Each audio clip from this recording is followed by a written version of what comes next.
Bonjour à tous, je m'appelle Victoire Ras, j'ai 25 ans et je suis passionnée automobile et j'en fais également mon métier, je suis formatrice automobile au sein du RACP. Et d'où te vient cette passion pour l'automobile? Alors, je ne suis pas passionnée depuis très longtemps parce qu'à l'époque, j'étais plus dans l'équitation. Ok. Et c'est principalement mon père et mon frère qui étaient vraiment dans l'automobile à ce moment-là. Et j'étais pas forcément très impliquée parce que ça m'intéressait pas plus que ça, je connaissais pas grand-chose. Et j'ai eu un copain à l'époque qui a pris le temps de m'expliquer quelques trucs par rapport à ça. Et de fil en aiguille, au plus j'en savais, au plus j'étais, je vais pas dire légitime dans une discussion, mais au plus ça avait un intérêt de discuter. Et du coup, j'ai de plus en plus appris. Et ça m'a vraiment intéressée. Un jour, grâce à mon père, on a eu l'opportunité d'aller faire un peu de glisse Ok. sur une piste mouillée pour apprendre vraiment la maîtrise de son véhicule. Et après ça, on a eu la chance de faire du circuit. Au début, j'avais plus l'impression que ce que je kiffais dans ces moments-là, c'était le partage en famille. Ouais. Jusqu'au jour où ma toute première fois où j'ai roulé sans coach, parce que je n'osais pas rouler sans coach, toute première fois où j'ai roulé sans coach, j'ai même cru que je m'étais trompée de voiture parce qu'elle était hyper puissante. Non, elle roulait beaucoup mieux, mais en fait c'est logique puisque t'as 80 kilos en moins. Et donc je me suis dit, merde, je me suis trompée de voiture. J'ai pris la voiture de mon frère qui était le modèle du dessus, enfin l'évolution. Et je me suis dit, merde, j'ai pris la mauvaise voiture. Et en fait, je me suis tellement éclatée pendant ce run que je me suis dit, ok, je suis pas non seulement là que pour les moments en famille, je suis là parce que c'est quelque chose qui me donne énormément de plaisir, une adrénaline de fou. Et c'est surtout quand je roule comme ça, je suis quelqu'un qui réfléchit beaucoup trop, qui pense beaucoup trop. Et quand je roule, c'est un des seuls moments où en fait je pense pas. Parce que le problème c'est que quand tu roules, si tu penses à peu importe quoi, tu fais n'importe quoi, t'es plus à ce que tu fais, tu roules plus correctement, tu rates ta corde, des trucs comme ça. Et donc c'est le seul moment où je veux pas dire que ça apaise un petit peu mon cerveau, mais ça permet de mettre toute mon énergie dans autre chose. Et donc ça c'est vraiment un moment que j'adore. Et donc c'est vraiment venu de là, en fait. Au plus je roulais, au plus ça me donnait du plaisir, au plus ça me confortait dans l'idée que c'était aussi mon truc, même si j'ai encore énormément de choses à apprendre. Hein. Mon parcours, il n'est pas encore fermé, il y a encore une grande marge d'évolution. Mais voilà, c'est comme ça que ça a commencé. Et puis, le fait de refaire pas mal de glisses, en fait, de continuer à me perfectionner dans la maîtrise du véhicule en tant que tel. Pas tant sur circuit, parce que ça, au final, j'en ai pas énormément fait. J'en ai quand même fait, mais pas énormément. J'ai plus fait de la glisse. Et au plus je faisais de la glisse, au plus je prenais confiance en moi et en ce que je faisais. Et comme je manquais beaucoup de confiance en moi dans ce milieu qui n'est pas hyper évident, surtout en tant que femme, faire la glisse et savoir que je contrôle ma voiture dans pas mal de situations, ça m'a permis de vraiment prendre confiance en moi à ce niveau-là. Et voilà. Mais ça veut dire que tu avais deux vies en même temps, c'est-à-dire que tu conduisais les voitures et tu faisais tes études en parallèle. Oui. Ok. Est-ce que c'est facile de concilier les deux, justement? Alors, moi, j'étais pas hyper impliquée dans mes études. Je les ai plutôt fait parce que je savais pas du tout quoi faire. Et je me suis dit, je vais faire marketing parce que c'est très large, c'est hyper vaste. Ça va me permettre d'ouvrir pas mal de portes et qui sait peut-être un jour lier mon métier, enfin ma passion à mon métier. Parce que comme le marketing c'est super large, il y a moyen de lier ça avec l'automobile. Et en fait, j'ai commencé, je crois que mes études c'était en 2018 et j'ai dû commencer vraiment le sport auto à ce moment-là. Donc je me rappelle que je prenais mes cours pendant les week-ends de roulage en France, au Porsche Sprint Challenge France. Je prenais mes cours, mais plutôt par bonne conscience parce que je les ouvrais pas trop.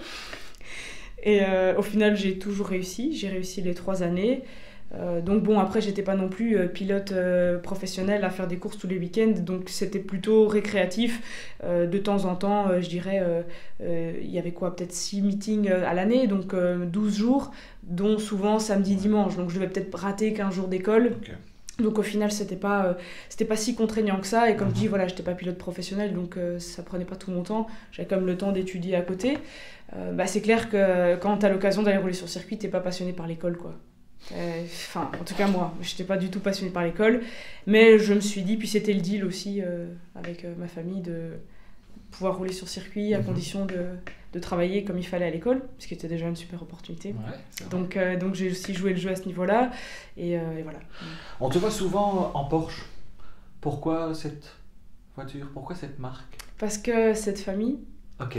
Mon père est porschiste dans l'âme, et c'est sur ces voitures-là qu'on a eu la chance de rouler sur circuit. Et c'est vraiment le saint graal de l'automobile, selon moi. Ok. Vraiment. Donc non seulement j'ai eu la chance de commencer avec, je veux dire, vraiment le rêve dans l'automobile. Et puis rouler, d'abord j'ai roulé en Cayman GT4, donc trop chouette voiture, et après sur une 911 991 GT3 Cup. Et ça, c'était, je te dis, c'est la voiture, j'en rêve la nuit. Ah non, vraiment. Vraiment, c'est une voiture exceptionnelle qui donne des sensations de dingue. Et donc, à l'heure d'aujourd'hui, la seule voiture, je pense, qui m'a donné pas autant de plaisir, mais quand même beaucoup de plaisir, c'était la 765 LT, la McLaren. Mais sinon, il y a presque aucune voiture, même en termes de sonorité, en termes de grip, en termes de précision, qui m'a fait autant kiffer que cette voiture-là. Donc ça a commencé parce que c'était la marque coup de cœur de la famille aussi, et puis après parce qu'en fait Porsche c'est une marque qui est super large. En fait tu peux arriver sur circuit avec ta Porsche, rouler toute la journée, repartir après avec ta Porsche. Okay. C'est endurant comme voiture, c'est pour la plupart du temps. Tu vois, par exemple, tu prends une BM, moi j'ai une BM, ça tient pas forcément, si elle n'est pas adaptée pour ça, si t'as pas changé quelques paramètres, ça tient pas la journée, quoi. Okay. Tu vois. Je trouve que Porsche c'est une des marques les plus fiables en termes de conduite, quoi. Et à part avoir un permis de conduire, c'est quoi les bonnes caractéristiques ou les bons critères pour être pilote ? L'humilité. C'est vrai ? Je trouve. Okay. Parce que en fait, il y a souvent des moments où tu penses que tu sais, mais que tu sais pas. En fait, tu sais pas vraiment. Et quand tu es convaincu que tu sais le faire, généralement, c'est là qu'arrivent les petites erreurs. Ouais. Je parle pas des pilotes pros, encore une fois. Mais dans mon parcours, et même quand je coach des gens, ce que je me rends compte, c'est que dès qu'on commence à prendre un peu trop de confiance, c'est là qu'arrivent les petits couacs. Ouais. Donc il faut toujours, je trouve, je vais pas dire rester sur une réserve parce qu'à ce moment-là tu progresses pas, mais toujours tenir en compte de cette part d'humilité il peut t'arriver quelque chose tu peux faire une erreur parce que c'est tellement un enchaînement, c'est toujours un enchaînement de choses, de virages, il faut prendre en compte tes trajectoires, ta vitesse, ton volant, ton regard, les autres, il y a tellement de choses à faire que si tu loupes un paramètre, ça va pas. Et donc vraiment l'humilité, la remise en question, après des bonnes qualités. Je sais pas, vraiment, je pense que le travail fait beaucoup. C'est qu'au plus tu roules, au plus tu progresses. Après, il y a des gens comme mon frère, c'est inné, enfin mes frères. Mais Arthur, parce que pour l'instant il brille beaucoup, mais lui c'est vraiment inné. Je monte à côté de lui, j'ai l'impression que je sais rien faire. Mais vraiment, il a un truc que je n'ai pas, que j'aurai jamais, parce qu'il a quelque chose dans sa tête de différent. Non, mais vraiment, il a une appréhension de la vitesse, du grip, Voilà, je pense après chacun son truc, il y a des gens qui sont plus faits pour ça. Est-ce que dans le parcours, ton parcours futur, tu envisages de créer une écurie féminine ? Parce que c'est un sport encore assez masculin, non ? Oui, ça se démocratise de plus en plus, il y a de plus en plus de femmes qui sont là. Donc Sarah Bovy, qui a un équipage féminin. Si moi je devais créer un équipage, je ne pense pas que je le ferais 100% féminin parce que j'aime bien justement cette équité, cette diversité dans une équipe. Je pense que hommes-femmes, on a tous quelque chose à s'apporter les uns aux autres. Je n'ai rien contre les gens qui font une équipe féminine, je trouve ça super et tant mieux si ça leur réussit. Personnellement, si je devais en faire faire une équipe, ce serait plus une équipe mixte. Parce que j'ai pas envie de me casser la tête spécifiquement à avoir que des filles. Mais par contre, intégrer les femmes dans le sport auto, c'est un truc qui me tient à cœur. J'avais déjà organisé quelques journées pour les femmes sur circuit. Et il y avait eu aussi une personne en particulier qui m'a assez descendu sur les réseaux sociaux à ce niveau-là parce qu'il est parti du principe que cet événement excluait les hommes totalement. Alors c'était un track day, c'était une journée ouverte à tout le monde. Seulement, les voitures sur lesquelles je coachais étaient réservées, j'avais simplement pris des femmes. Donc il y avait 12 femmes qui étaient là. Et la raison de ce truc-là, c'était que je voulais qu'elles ne soient pas stressées pour faire leur premier pas, leur entrée dans le sport auto. Ouais. En fait, un petit coup de pouce pour les amener à un niveau de confiance en elles suffisant pour qu'elles puissent démarrer dans le milieu des hommes. Parce que moi, j'ai remarqué que quand j'ai commencé à rouler, c'était assez difficile. Il faut vraiment avoir du caractère parce que t'as très vite, michto, de toute façon, c'est une fille, elle sait pas rouler. Ouais, si elle se plante, c'est normal, c'est une nana. Tous des trucs comme ça qui, si t'as pas un minimum de caractère, si tu te renforces pas assez, ça peut très vite te miner et au final, tu t'abandonnes directement. Est-ce que les femmes sont moins crédibles ? Non, je pense pas qu'elles sont moins crédibles. On accorde moins de crédibilité aux femmes dans le monde automobile. On accordait, parce que maintenant, maintenant on fait confiance aux femmes, on les intègre un peu plus, donc je pense que ça, c'est en train vraiment d'aller de mieux en mieux. Après, t'as toujours des filles qui utilisent beaucoup trop leur physique pour se mettre en avant, mais ça, c'est comme dans n'importe quel milieu. Personnellement, moi, je suis plus d'avis de mettre en avant les compétences, parce que, justement, je me suis assez battue avec ça, et je me bats toujours, parce que, selon certaines personnes, je suis là où j'en suis à cause ou grâce au physique. Et pour moi, c'est quelque chose qui me blesse assez parce que j'aurais très bien pu rien faire de ce que j'ai fait, j'aurais très bien pu ne pas aller intégrer les coachings comme je l'ai fait, j'aurais très bien pu ne pas comprendre la physique d'une voiture, ne pas comprendre comment ça fonctionne. Et c'est vrai que c'est assez difficile parce que souvent, ça m'est remis en plein dans la tronche. Ouais, mais c'est grâce à son physique qu'elle en est là, et c'est assez difficile parce que tu vas pas t'excuser d'avoir le physique que t'as, et on serait con de pas se servir du physique qu'on a d'une certaine façon. Ouais. Mais dans mon sens, je veux le garder, je veux avoir une certaine crédibilité et pas forcément mettre en avant qu'un physique. Il faut se servir de son physique, évidemment, mais toujours dans une certaine crédibilité, quoi. Je crois que tes premières expériences de cours de conduite n'étaient pas top. Ah, mais terrible, désastreuse. Est-ce que tu nous en parles un peu ? Alors, quand j'ai commencé mon permis de conduire, j'ai fait mes cours d'auto-école, j'ai fait mes 20 heures qui sont devenues mes 31 heures. C'est-à-dire qu'à ce moment-là, j'étais pas du tout passionnée automobile, à ce moment-là. Parce que je crois que c'est arrivé vers mes 19 ans, quelque chose, 19-20 ans. Donc pour moi, la voiture, j'y connaissais strictement rien. Je suis arrivée dans une auto-école parce que mon père me disait, écoute, je sais plus les spécificités, donc c'est mieux que tu ailles dans une auto-école qui va vraiment bien t'apprendre les codes de la route. Ouais. Chose qu'on oublie parfois un petit peu avec des années de conduite. Donc j'ai été dans cette auto-école, et puis je me rappelle que le monsieur, en fait, les 4 premières heures, on est resté dans son bureau à discuter, et puis il facture les heures, tu vois. Puis, donc déjà ça. Et puis les premières sessions, c'était tu prends le volant, je prends les pédales. Bon, ça entrait en matière, pourquoi pas. Et puis en fait, il m'apprenait pas forcément à regarder derrière pour reculer, ça te paraît logique, on est bien d'accord, ça me paraît logique aussi, mais à ce moment-là, quand tu es jeune conducteur, en tout cas pour ma part, j'étais vachement stressée. J'avais peur des autres automobilistes, je suis quelqu'un qui est assez peu confiance en moi au début, j'ai besoin de beaucoup de choses pour me rassurer, j'ai besoin de me sentir assez douée pour avoir la légitimité d'avoir confiance en moi. Là, c'est assez complexe, mais du coup à ce moment-là, j'avais vraiment pas du tout confiance en moi. Et j'avais peur de tout, et j'étais stressée, je tremblais, etc. Et je disais à mon père, écoute, faut que tu viennes voir ce gars parce qu'il nous facture des heures inutilement et puis j'apprends rien. Et je me rappelle, je finissais en pleurs à la fin de mes heures d'auto-école parce que je me trouvais nulle, parce que j'arrivais à rien. Le gars m'expliquait rien de bien, c'était vraiment, il me disait que j'étais nulle, il me disait que j'arriverais jamais. Il m'a dit que j'arriverais jamais à rien, que je savais pas rouler, que c'était pas mon truc, etc. Est-ce que tu l'as revu, ce monsieur ? Non, mais franchement, j'aimerais bien. J'aimerais bien lui dire, viens, on va aller faire un petit drift ensemble. Tour, ouais. On va aller faire, je vais te montrer comment on fait. Non, moi, écoute, je trouve que tu passes plus de temps à détester quelqu'un que passer ton chemin. Ouais, heureusement que j'ai vécu cette expérience-là, ça m'a permis d'être là où je suis, donc je regrette absolument pas. Mais c'est cocasse, sachant où j'en suis maintenant, c'est rigolo, quoi, qu'au final, j'en fais mon métier. Drôle, ouais. Et qu'on donne parfois cours à certaines personnes qui examinent les permis de conduire. Alors c'est un petit peu une boucle, mais c'est cool parce que alors, du coup tu peux apporter ta pierre à l'édifice aux gens qui vont potentiellement peut-être apprendre à d'autres, et donc ça c'est cool aussi. Mais c'est vrai qu'à ce moment-là, je détestais la voiture, hein. J'avais peur de prendre la voiture, vraiment.